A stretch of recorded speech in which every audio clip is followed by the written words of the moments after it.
ప్రభునందు ప్రియమైన సహోదరి ప్రైజ్ రాడండి. మరి ఈరోజు వాక్యంలోకి వెళ్ళే ముందు చిన్న ప్రార్థన చేసుకుందామండి. మోహనుద్ర మహాగండ సరస్వతుడ నాద పరిశుద్ధాత్ముడ, మా కోసం మా పాపం కోసం నువ్వు కలవగిరి మానిపోయిన రక్తాన్ని కాల్చేద్దండి. ఎవరి చేతి త్యాగాన్ని మా కోసం చేసిన త్యాగముక్తనేసి అది స్తోత్రాలు చెల్లించిన తండ్రితో నాయన. ఇప్పుడు ప్రభు నీ కోసం ఇప్పుడు వాక్యం చెప్పుచుండగా అపిత్రమైన నా పెదవులు అగ్ని చేత కాల్చి నా శరీరాన్ని మరుగుపరిచి మానవ స్వరాన్ని మరుగుపరిచి దైస్వరంతో మాట్లాడి దర్శించి నీ నామానికి నువ్వు మహిమ తెచ్చుకోమని ఇస్తున్నాము తండ్రి. మరి సహోదరులకు అందరికీ మరి ఇష్ట శుభాకాంక్షలు అండి. మరి యోహాను సువార్త 20వ అధ్యాయం అండి. ఆదివారమున ఇంకను చీకటిగా ఉన్నప్పుడు మగ్దలేని మరియా పెందల కడ సమాధి యొద్దకు వచ్చి సమాధి మీద ఉండిన రాయి తీయబడి ఉండుట చూచెను. గనుక ఆమె పరిగెత్తుకొని సీమోను పేతురు నొద్దకు యేసు ప్రేమించిన ఆ మరి యొక్క శిష్యుని యొద్దకు వచ్చి ప్రభువును సమాధిలో నుండి ఎత్తుకుని పోయిరి. ఆయనని ఎక్కడ ఉంచిరో ఎరుగుమని చెప్పిరి. చెప్పిన దేవుని నామానికి మహిమ కలుగును గాక. ఇక్కడ ఏంటండి, ఆదివారం అంట పెందల కడే చూసారండి. ఇక్కడ ఆదివారం ఇంకా చీకటిగా ఉండగానే లేచిపోయిండు. పెందలకడ ఏం చేసిందంటే ఆమె మరి సమాధి దొడ్లోకి వచ్చిందంట. అక్కడ ఎందుకు వచ్చిందని సమాధి దొడ్లోకి యేసు ప్రభువు చెప్పారు కదా, ఆయన నేను ఈ దేవాలయాన్ని పడగొట్టి 3వ రోజు నేను కడతానని చెప్పారు కదా. ఆ మాటలు ఆమె గుర్తుకొచ్చి మరి ఈరోజు 3 రోజులు అయింది కనుక మరి ఈ రోజు నేను వేసేది చూడటానికి వెళ్ళాలని ఏంటండి సుగంధ ద్రవ్యములు తీసుకొని కొంతమంది స్త్రీలు మరియాతో ఇంకో కొంతమంది స్త్రీలు అందరూ కలిసి వచ్చారండి. తీరామసు వచ్చినప్పటికీ మరి ఆ యొక్క సమాధి ఎలా ఉందంటే తెరవబడి ఉందండి. దేవుడు అమ్మరికి మహిమ కలుగును కాక. యేసు ప్రభువు మరణాన్ని ఏం చేసి చెప్పండి, ఆయన జయించి ఆయన ముచ్చుంజడి లేచాడంట. దేవుడి నామానికి మహిమ కలుగును కనుక. మన దేవుడు సర్వశక్తిమంతుడు. ఆయన శిలువ మరణము పొంది మరి ఆయన తిరిగి లేచాడు. ఆయన సమాధి ఎలా ఉందండి, ఇప్పుడు ఖాళీగా ఉంది. దానికి సాక్షులు ఎవరండి, ఇక్కడ మరియతో వచ్చిన కొందరు స్త్రీలు ఉన్నారన్నమాట. ఈ విషయం మరి ఈ యొక్క యేసు ప్రభువు యొక్క శిష్యులకి ఏం చేశారంటండి, మరి యేసు ప్రభువుని ఎలాగైతే మరి యేసు ప్రభువుని ఎలాగైతే శిలువ మరణానికి అప్పచెప్పారో దేవుడు నమ్ముకున్న మనలో కూడా అప్పచెప్పారని భయపడిపోయండి. వాళ్ళు ఏం చేశారంటే ఒక మేడ గదిలోకి వెళ్ళిపోయి దాక్కొని వాళ్ళంతా ఆరాధన చేసుకుంటున్నారంటండి. వాళ్ళంతటా వాళ్ళు ఏంటంటే మరి వాళ్ళు విశ్వాసంతో ఉన్నారు. బయటకు వస్తే ఏం భయం చెప్పండి, చంపేస్తారేమో భయం, కొట్టేస్తారన్న భయం. ఆ భయంతో వాళ్ళు ఉన్నప్పుడు అంటండి ఈ లోకం మాత్రం మరి అయితే అలా అనుకోలేదండి. నన్ను ఏం చేసినా పర్లేదు, ఏమైనా పర్లేదు, నేను ఎక్కడికి వెళ్ళిపోవాలా, నా తండ్రిని దర్శించాలి, నా తండ్రిని చూడాలి. నా కోసం నా తండ్రి ఎంత సిలువలో ఎంత మరణవేదన పొంది ఆయన చెప్పాడు కదా, ఆయన 3వ రోజులు లేస్తా అన్నాడు, ఆయన లెగిస్తాడు అనుకున్నట్టండి. ఆమె ఆసక్తితో ఎక్కడికి వచ్చేసింది చెప్పండి, ఆ యొక్క సమాధిలోకి వచ్చి. ఇప్పుడు మనం ఎక్కడ రావాలండి, దేవుని మందిరంలోకి వచ్చాము. అప్పుడంటే ఆమె సమాధిలోకి వెళ్ళింది కానీ ఇప్పుడు ఆయన యేసు ప్రభువు ఎక్కడ ఉన్నారు చెప్పండి, ఎక్కడ 2-3 ఆయన నామం ఏకిపిస్తే వారి మధ్యలో ఉన్నారు. ఆయన ఎక్కడ ఉన్నారండి, ఇప్పుడు మన మధ్యనే ఉన్నారండి, మనతోనే ఉన్నాడు ఆయన. ఆయన మరి పరలోక రాజ్యం ఆయన మనకి స్థలం సిద్ధపరచడానికి ఆయన వెళ్ళాడు. కానీ మనకి ఏం అప్పచెప్పారు చెప్పండి, పరిశుద్ధాత్మను అప్పచెప్పాడు కనుక ఆ పరిశుద్ధాత్మ మరి మన మధ్య ఉంది కనుక ఇక్కడ ఈ స్త్రీ మరి ఏం చేస్తుందంటే అండి ఆ యొక్క భయపడిపోయి ఆ పేదరి గారిని ఇంకా కొంతమంది శిశువుల్ని 2 శిశువుల దగ్గరికి వెళ్ళి చెప్పిందని చెప్పగానే వాళ్ళందరూ కూడా ఏ రీతిగా వస్తున్నారు చదవమ్మా. కాబట్టి పేతురు ఆ శిష్యుడు బయలుదేరి సమాధి ఎద్దుకు వచ్చిరి. వారిద్దరును కూడి పరిగెత్తుచుండగా ఆ శిష్యుడు పేతురు కంటే త్వరగా పరిగెత్తి ముందుగా సమాధి ఎద్దుకు వచ్చి వంగి నారబట్టలు పడిండుట చూచెను. గాని అతడు సమాధిలో ప్రవేశింపలేడు. ఏం చేశాడు ఏంటంటే ఒక శిశువుడు పేతురు గారు వచ్చారు, ఆ శిశువుడు వచ్చాడు కానండి ఎట్టి పరిస్థితుల్లో కూడా అతనంట ఏం చేయలేదంటండి. మరి ఆయన ఇంకో శిశువుడు ఏం చేశాడంటే గబగబా సమాధిలోకి వెళ్ళాడంట, వంగు చూశాడంట. కానీ లోనికి వెళ్ళలేదు. ఏం చూడండి, వంగు చూసి మరి మళ్ళీ ఏం చేశాడండి, మామూలు అయిపోయాడండి. అదే మరి ఇక్కడ మరి పేతురు గారు ఏం చేశారు ఒకసారి చదవండి. వంగి నారబట్టలు పడి ఉండుట చూచెను. వంగి నారబట్టలు పడినట్టు చూసెను గాని గాని అతడు సమాధిలో ప్రవేశింపలేదు. అతడు సమాధిలో ప్రవేశించలేదు. అంతటా అంతటా సీమోను సీమోను పేతురు అని పేతురని అతని వెంబడి వచ్చి అతని వెంబడి వచ్చి సమాధిలో ప్రవేశించి సమాధిలో ప్రవేశించి నారబట్టలు పడి ఉండుట నారబట్టలు పడి ఉంటాయి. ఆయన తల రుమాలు ఆయన తల రుమాలు నారబట్ల యొద్ద నారబట్టల యొద్ద ఉండక ఉండక వేరుగా వేరొక ఒక చోట చుట్టి పెట్టి ఉండి వేరొక చోట చుట్టు పెట్టి ఉండి ఉండుట చూచెను. చూసెను. అప్పుడు అప్పుడు మొదట మొదట సమాధి యొద్దకు సమాధి యొద్దకు వచ్చిన ఆ శిష్యుడు వచ్చిన ఆ శిష్యుడు లోపలికి పోయి లోపలికి పోయి చూచి నమ్మెను. చూసినాము. దేవుని మహిమ కలుగును గాక. హల్లెలూయా. హల్లెలూయా. ఇక్కడ ఈ యొక్క మరి పేతురు గారు వెళ్ళారు కానీ అంట ఏం చేయలేదంటండి, ఆయన చూడలేదంట. ఆయన చూడకుండా ఆయన ఏం చేసాడంటే అండి, ఆయన ముట్టుకోలేదంట. కానీ వెనకాతలు వచ్చాడు చూడండి శిష్యుడు, అతను మాత్రం వంగేందంటే ఆ నారబట్టలు తరిబెట్టే అంత గొప్ప సంగతి ఉంది. యేసుప్రభు వారు చనిపోయి మరి 3 రోజులు సమాధి చేసి పడిన తర్వాత ఆయన లేచిన కానీ ఆయన వస్తాడు. ఎవరు ముట్టుకున్నారు చెప్పండి?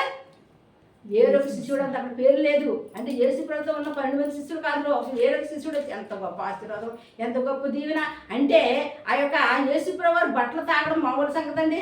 ఆయనకి ఎంత విడుదల, ఎంత స్వస్థతో, ఎంత దేవుడు యొక్క కృపో ఇస్తారా అంటే ఏంటి అసలు అంటే అవి చూడకుండానే నమ్మేశాడంట. దేవుని అమరికి మహిమ కలిగి దేవుడిని చూడకుండా అతనికి నమ్మకం కలిగేసింది. నిజమే, దేవుడు మన కోసం, మన పాపం కోసం ఆయన మరణానికి వేయించాడు సంగతి అంటే అతను నమ్మాడటండి. ఇక్కడ చూద్దామండి 11వ వచనం. అయితే మరియా సమాధి బయట నిలిచి ఏడ్చుచుండెను. ఆమె ఏడ్చుచు సమాధిలో వంగి చూడగా తెల్లని వస్త్రములు ధరించిన ఇద్దరు దేవదూతలు యేసు దేహము ఉంచబడిన స్థలములో తల వైపున ఒకడును కాళ్ళ వైపున ఒకడును కూర్చుండుట కనబడేసింది. ఎప్పుడైతే ఈ యొక్క ఈ మరి అంటే అండి సమాధిలో నువ్వు చూసినప్పుడు కంటే నాకు ఏం కనపడ చెప్పండి? తల వైపున ఒకరు, కాళ్ళ వైపున ఒకరు ఉన్న దూతలు కనబడ్డారు. అబ్బా ఎంత ఆశీర్వాదం అండి. దూతలు కనబడ్డారు, దూతలు చూసింది. కానీ అక్కడ ఎవరు లేరండి? దేవుడు. అంటే ఆమె ఏమనుకుందండి, ఎవరో మరి కక్ష కట్టి ఇచ్చేసారు కదా. అప్పటికప్పుడే ఆవిడకి నమ్మకం తెలుసు, దేవుడు లెగిస్తాడని తెలుసు, ఆయన 3వ రోజు లెగిస్తాడు, ఇవన్నీ తెలుసు. కానీ ఆమె ఏం చేసిందంటే మరి లోపల ఉన్నది కనుక ఆ విషయం ఆమె మర్చిపోయింది. మళ్ళీ ఏం చేసింది చెప్పండి? మరలా అనుకుంది ఎవరో ఎత్తుకుపోయి ఉంటారనేసి అంటండి. అక్కడ గొళ్ళు మరి ఏడుస్తుందని చూడండి. ఆమె ఏ రీతిగా ఏడుస్తుందో చూడండి ఒకసారి.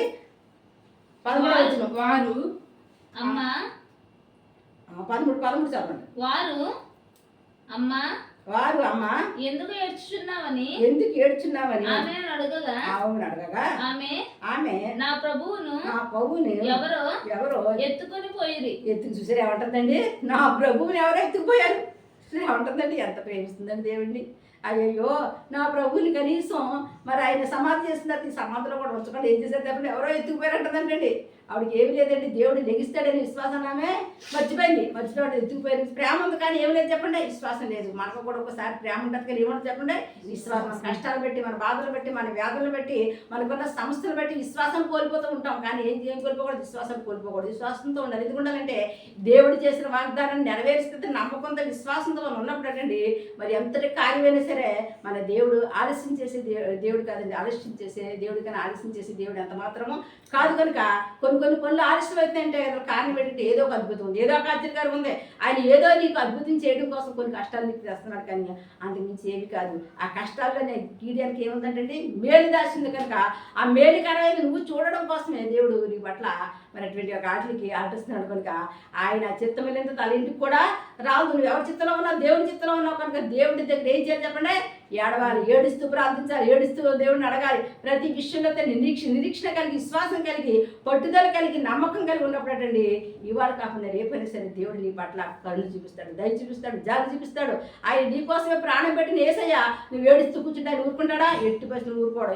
ఏం చేస్తాడంటే నీకు మేలే చేస్తాడు, కీడు చేయడు. అప్పుడు ఈ స్త్రీ ఈ రీతిగా మరి గోడ చేసుకుంటే ఈ రీతిగా ఆమె ఏడుస్తూ నా ప్రభువుని ఎవరో ఎత్తుకుపోయారో అయ్యో అని బాధపడుతున్న సమయంలో ఇక్కడ ఏమంటున్నారు ఒకసారి చదువుతామండి. 14వ వచనము.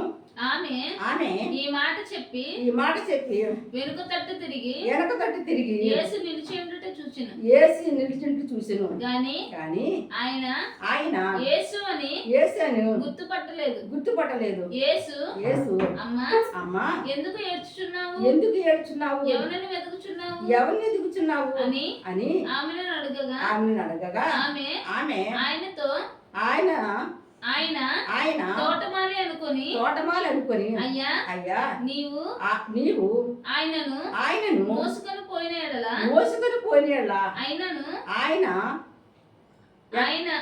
ఆయనను ఎక్కడ ఉంచితివో నాతో చెప్పుము నేను ఆయనను ఎత్తుకొని పోదునని చెప్పిన దేవుని నామానికి మహిమ. ఎంత విశ్వాసం నామిది ఏమంటుందండి?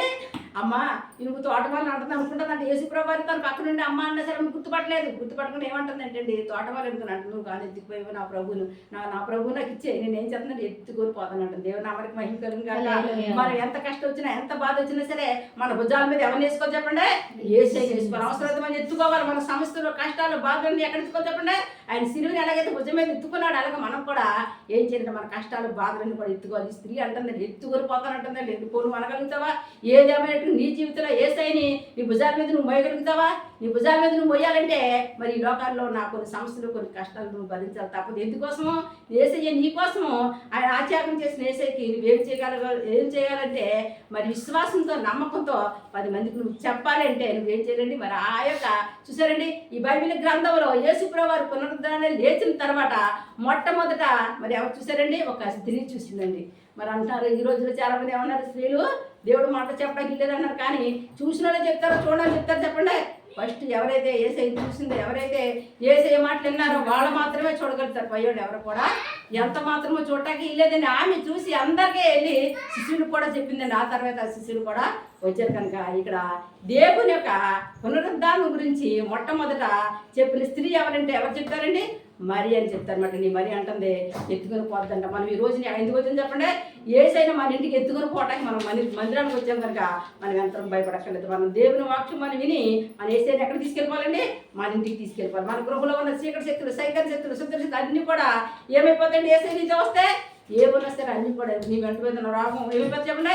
ఎగిరిపోతుంది. ఏది ఉండదు. ఎందుకంటే ఆయనలో అంత శక్తి ఉంది. ఆ యొక్క పునరుద్ధాన శక్తి చాలా గొప్పది. ఆ పునరుద్ధాన శక్తి చేత దేవుడు నేను ఏం చేస్తాడు చెప్పండి? ఒకసారి దర్శిస్తాడు కనుక మరి ఇక్కడ ఇంకా చూద్దామండి. తర్వాత 16 వచనమ్మా. యేసు ఆమెను చూచి మరియా అని పిలిచెను. ఆమె ఆయన వైపు తిరిగి ఆయన హెబ్రీ భాషలో రబ్బూని అని పిలిచెను. ఆ మాటకు బోధకుడు అని అర్థము. యేసు ఆమెతో నేను ఇంకను తండ్రి యొద్దకు ఎక్కిపోలేదు కనుక నన్ను ముట్టుకోవద్దు. అయితే నా సహోదరుల యొద్దకు వెళ్ళి నా తండ్రియు మీ తండ్రియు నా దేవుడను మీ దేవుడునైనా వాని యొద్దకు ఎక్కిపోవచ్చున్నానని వారితో చెప్పమనేను. చూసారండి ఎప్పుడైతే ఆమెని అమ్మాని కానీ ఆమెకి ఏం చెప్పొచ్చేసిందండి? యేసుప్రభువారు ఈ లోకంలో ఉన్నప్పుడు స్వార్థ పరిచయం చేసినప్పుడు ఆమె ఎవరు పిలిచివారు? అమ్మ అని పిలిచివారు. టక్కన ఆ మాట గుర్తొచ్చేది. అబ్బీని అందండి బోధకుడా నువ్వు ఉన్నావా? అసలు ఎంత గొప్ప సంగతి అండి. ఒక్కోసారి దేవుని యొక్క స్వరం మనం విన్నప్పుడు మన స్వరం ఆయన గుర్తుపడతారు. ఆయన స్వరం మనం ఏం చేయాలి చెప్పండి? గుర్తుపట్టాలి. అలా గుర్తుపట్టాలంటే మనం ఏకాంతంగా ప్రార్థన చేసినప్పుడు మాత్రమే ఆయన ఒక స్వరాన్ని మనము వినగలుగుతూ ఉంటే వెంటనే గుర్తుపట్టి ఆవిడ బోధకుడా అన్నట్టుగానే అప్పుడు అన్నాడంటే అమ్మ గబ్బు ఏం చేస్తుందండి? ఆయన పాదాల దగ్గర పడిపోతుంది వచ్చేస్తుంది. అమ్మ నన్ను ముట్టుకోవద్దు, నేను ఇంకా తండ్రి ఎంతకే నేను ఎక్కిపోలేదు కనుక నువ్వు వెళ్ళు. నీ తండ్రి నా తండ్రి నీ దేవుడు నా దేవుడు తిరిగి లేచాడు. దేవుడు నామనికి మహిమ కలుగును కాక. ముచ్చించాడు ఆయన 3వ రోజు లేచాడని సమాధి గెలిచాడనేసి మరి వెళ్ళి చెప్పామనేసి అంటే మొట్టమొదటిసారిగా యేసుప్రభువారు సువార్త ఎవరిని చెప్పమన్నా చెప్పండి? మరి నేను మాత్రమే చెప్పమన్నమాట. ఎవరికి ఇచ్చాడండి హక్కు? దేవుడు స్త్రీలకు మాత్రమే ఇచ్చాడండి. అందుకోసం ఎంత కష్టమైనా ఎంత బాధ అయినా ఎంత వ్యాధులైనా సరే అన్ని పనులు చక్కబట్టుకుని చక్కగా ఎవరిని శుద్ధిస్తామని ఎవరిని ఆరాధిస్తామండి. ఎంత దూరమైన దేవుని సువార్త చేయడానికి ఎవరు పరిగెడతారు? ముందు చెప్పండి? స్త్రీలే పరిగెడతారు. ఎందుకంటే అది ఎవరిచ్చిన హక్కు అండి? అది దేవుడు ఇచ్చిన హక్కు, మనుషులు ఇచ్చిన హక్కు కాదండి. ఎవరిచ్చిన స్వయాన్ని యేసుప్రభువారు పునరుద్ధారణ లేచిన తర్వాత స్త్రీకి దేవుడిచ్చిన ఆ శక్తిని ఆమె ఇల్లట మరి ఏ రీతిగా కనబరుస్తుంది? ఇక్కడ చదువుదామండి. ఇక్కడ 18వ వచనం అండి. మగ్దలేని మరియా వచ్చి నేను ప్రభువుని చూసి తిని ఆయన నాతో మాటలు చెప్పినని శిష్యులకు తెలియజేశాను. చూసారు ఏమన్నదంటే నేను ప్రభువుని చూశాను, ప్రభు నాతో కొన్ని మాటలు చెప్పారు అని చెప్తుంటే వాళ్ళు ఎవరు నమ్ముతారు? దేవునితో మాట్లాడండి ఎవరు నమ్ముతారు? ఈ లోపల ఎవ్వరూ నమ్మరు. అలాగే ఆ రోజున కూడా వాళ్ళు ఎవరు నమ్మలేదంట. నమ్మకుండా తలుపులు వేసుకొని బిగించుకొని భయపడి ఆ రీతిగా ఉన్నారంట. అటువంటి సమయంలో ఈ వచ్చి చెప్పినప్పుడు అంటే ఎవ్వరు నమ్మలేదు. నమ్మకపోతే అక్కడ ఏం జరిగిందో చూద్దామంటే 19వ వచనం. ఆదివారము సాయంకాలమున శిష్యులు యూదులకు భయపడి తాము కూడి ఉన్న ఇంటి తలుపులు మూసికొని ఉండగా యేసు వచ్చి మధ్యన నిలిచి నీకు సమాధానం కలుగును కాక అని వారితో చెప్పాను. దేవుని నామానికి మహిమ కలుగును కాక. తలుపులు మూసుకొని మరి బిడాయించుకొని మరి ఉన్నారంటే ఎవరో యేసుప్రభు వారు శిష్యులు, అన్ని తెలిసిన వాళ్ళు, అన్ని కళ్ళారా చూసిన వారు వాళ్ళు ఉన్నప్పుడు అప్పుడు వాళ్ళ మధ్యకు వచ్చి మీకు సమాధానం కలుగును గాక. యేసుప్రభు వారు శ్రమ పొంది తిరిగి లేచిన తర్వాత ఆయన చెప్పిన మాట ఏంటి చెప్పండి? సమాధానం. నీకు నాకు సమాధానం ఇవ్వటాకే దేవుడు లేచాడు అనమాట. మరి ఆయన కానీ లేకపోతే మనకి ఏంటండి, అయ్యో దేవుడు చెప్పాడు కదా, ఆయన తిరిగి లేస్తాడు కదా, పరలోక రాజ్యానికి వాసం చేస్తాడు కదా, ఏంటి ఆయన సమాధానం ఇంకా ఉంటే ఏమైనా ఉన్నదండి? అందుకే యేసుప్రభు వారు సమాధి కట్లు తెంచుకొని ఆయన లేచి నీకు నాకు కూడా ఏం చేశాడు చెప్పండి? రక్షణ కలిగజేశాడు. పరలోక రాజ్యానికి వారసులు అవటానికి ఆయన కృపను అనుగ్రహించాడు. కనుక ఆయన మరి ఎవరికైతే శాంతి లేదు, ఎవరికైతే సమాధానం లేదు, ఎవరైతే వ్యాధులతో బాధలతో కష్టాలతో కొట్టుమిట్టి ఆడిపోతున్నారు అటువంటి వారికి యేసుప్రభు వారు ఏమిస్తానని చెప్పినండి? సమాధానం ఇస్తానన్నాడండి. వాళ్ళకి సమాధానం లేదు. మా ప్రభు చనిపోయాడే అనేసి తలుపులు విడాయించుకున్న వారి మధ్యకి యేసుప్రభు వారు వచ్చాడు. సాక్షాత్ ఆయనే వచ్చాడంట. నువ్వు విశ్వాసంతో, నమ్మకంతో, పట్టుదలతో నువ్వు తలుపులు వేసుకుని ప్రార్థన చేసుకుని నీ మధ్యకి దేవుడు వచ్చేస్తాడు. నీ కష్టం చూసి, నీ బాధను చూసి, నీకున్న వ్యాధిని, నీకున్న బాధను, నీకున్న కష్టాన్ని, నీకున్న సమస్యనైనా తీసివేస్తాడు. నమ్ము, విశ్వసించు. ఈ యొక్క శిశువులు మరి విశ్వాసం లేకుండా ముందే కానీ భయపడి వాళ్ళు ఏం చేశారు చెప్పండి? ఇంట్లో మాత్రం ఉండిపోయారు. కానీ చూసారా, దేవుడే స్వయంగా మరి మధ్యకి వచ్చాడు. ఇక్కడ చదవమ్మా. తర్వాత 22. ఆయన ఈ మాట చెప్పి వారి మీద ఊది పరిశుద్ధాత్మను పొందిడి. మీరు ఎవరి పాపములను క్షమింతురో అవి వారికి క్షమింపబడును. ఎవరి పాపములు మీరు నిలిచిందురో అవి నిలిచి ఉండునని వారితో చెప్పిన. ఫస్ట్ కంటే యేసుప్రభు వారు వచ్చిన తర్వాత అండి పరిశుద్ధాత్మ శక్తినంట అక్కడ ఉన్న శిష్యులు అందరికీ, అక్కడ ఉన్న అందరు మేడగది ఎంతమంది ఉన్నారు అంతమంది కూడా ఆయనంట అనుగ్రహించాడంట. ఆ యొక్క ఊదే శక్తి, ఆ పరిశుద్ధాత్మ శక్తి మరి నీవు కావాలనుకుంటే నువ్వు కూడా దేవుని దగ్గర దేవుని అడుగు, దేవుని ప్రార్థించు. దేవుని ప్రార్థించినప్పుడు ఎవరో ఏ శక్తి అండి? సైతాన్ శక్తి కాదు, దేవుని శక్తి, పునరుద్ధాన శక్తి. ఇప్పుడు ఏం చేద్దండి? పునరుద్ధాన అంటే మరణాన్ని లేచి గెలిచిన వేసేది ఏమని చెప్పండి? పునరుద్ధాన శక్తి చేత ఆయన ఏం శక్తి చెప్పండి? ఆ యొక్క పరిశుద్ధాత్మని ఊదినప్పుడు అంటే అందరూ కూడా విడుదల పొందుకున్నారంట. వాళ్ళకి శాంతి, సమాధానం, అంతవరకు భయము, దిగులతోటి వ్యాధులతో ఉన్న వాళ్ళు అందరూ కూడా కట్లన్నీ కూడా ఏమైపోయింది చెప్పండి? పటపటమని తెగిపోయింది. ఎప్పుడైతే పరిశుద్ధాత్ముడు నిన్ను తాగుతాడో నీకు అప్పుడు అన్ని సమస్యల నుంచి కూడా నీకు విడుదల కలుగుతుంది. యేసుప్రభు వారు వచ్చి ఆ రీతిగా మరి ఆయన ఆ యొక్క శిశువుని కట్టండి మరి ఆయన కనిపించారండి. దేవునామానికి మహిమ కలుగుగాక. హల్లెలూయా.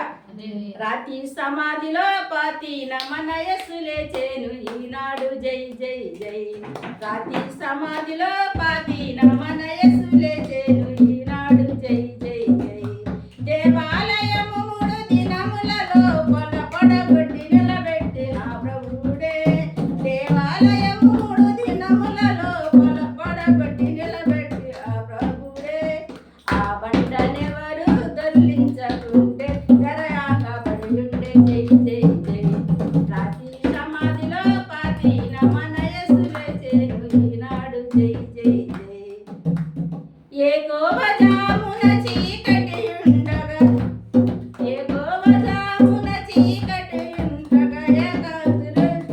ఆకాంతులు గుమగుమలాడు సుశృంగార రైములు రాకులు కొనియాడు ప్రవేశుని. రాతి సమాధిలో పాతిన మన యేసు లేచెను ఈనాడు, జై జై జై. రాతి సమాధిలో పాతిన మన యేసు